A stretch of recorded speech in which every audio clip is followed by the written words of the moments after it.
Hi friends, అందరికీ good morning. ఈరోజు అయితే బెండకాయ ఫ్రై చూడండి. అంతా ఈ విధంగా ఫ్రై చేసి పెట్టుకోవాలి. ఆయిల్ అయితే పెట్టుకొని ఇవి వేసుకోవాలి. ఆయిల్లో డీప్ ఫ్రై చేసుకోవాలి బాగా.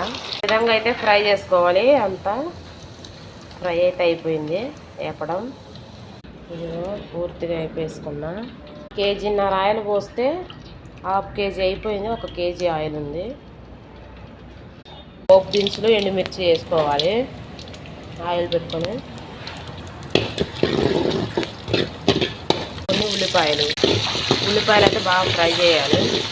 కొబ్బరి పౌడరు అంటే వేసుకుందాం. ఎలా ఉండాలంటే ఒక 2 రోజులు ఎండు కొబ్బరి పౌడర్ వేసుకోవాలి. నేనైతే పచ్చి కొబ్బరి పౌడర్ వేసుకుంటున్నా.